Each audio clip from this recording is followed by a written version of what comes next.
Hello, dear Pisces, our visionary of the zodiac. I have your January 2020 forecast right here, and I'm going to share it with you. Excuse me, got cat fur all over me. I'm going to share it with you in a minute. I want to share something with you that you might be interested in. In fact, two things.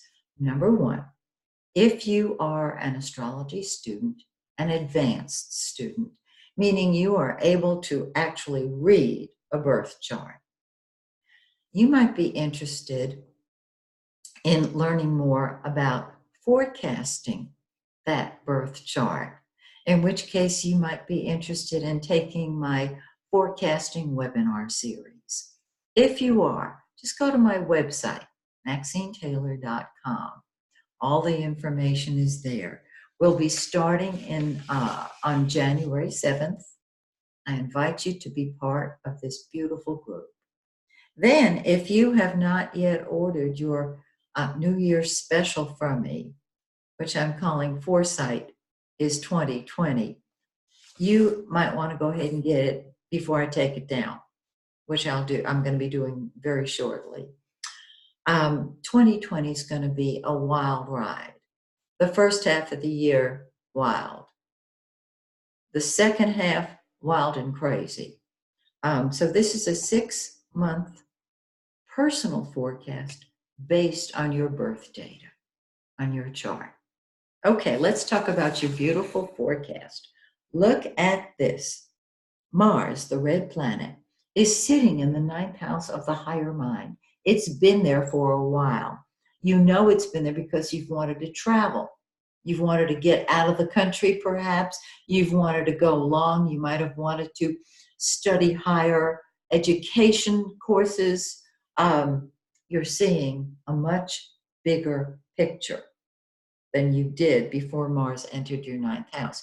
Now, on the 3rd, in just a few days after this video comes out, Mars enters your 10th house. That's your career. That's your public image. We throw ourselves into wherever Mars is. We fight with and for whatever house it's in. That's your career, your public image. And with Mars in the 10th house, move upward. Move upward. Be the leader. Put all of your ambitions into action because now is your turn to do that. Now look at the sun. That's the yellow planet. It has been sitting in your 11th house of friends, hopes, wishes, group activities, and your humanitarian side is very strong, and your desire to be a friend equally strong. Mercury, the blue planet, what we think about and talk about, is also in your 11th house. And whatever we think about and talk about grows because we're putting our attention on it. This is your time to spend with friends, maybe reconnecting with old friends, making new ones, especially groups of people. Okay, on the 15th, Mercury is going to move into your 12th house, which is your natural house, your natural home in the zodiac. It's the 12th house of behind the scenes activities and the subconscious mind, and just getting away from it all. On the 20th, the sun follows Mercury. And so from that point on, you are in preparatory mode. You are working behind the scenes. I always say with the sun in your 12th house, you build a castle in the air. And once a day, you return to it to add another room.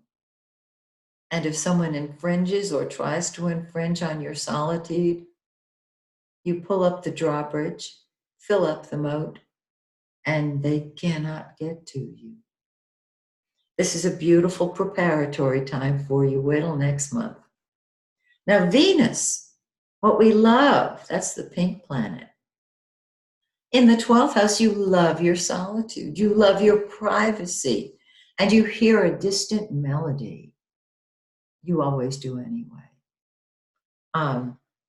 This is your time to be by yourself, away from all the craziness going on in the world. However, look at this.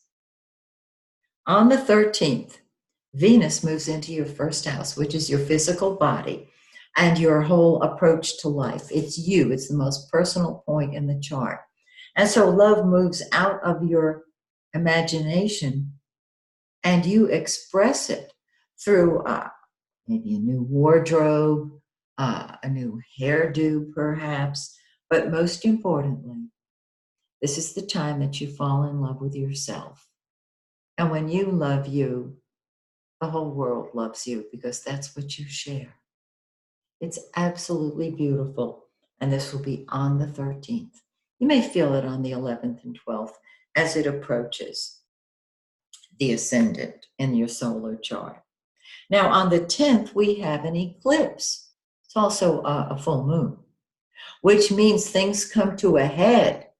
We feel the effects of an eclipse about a week before it occurs and until the next pair of eclipses come along, which this year will be in June. The 5th house is fun and games. It's time to party. The 5th house is creative projects. It's time to be creative.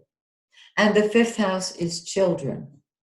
And it's time to be a child if you want to, and if you have children, to put your attention on them. But above all else, have fun.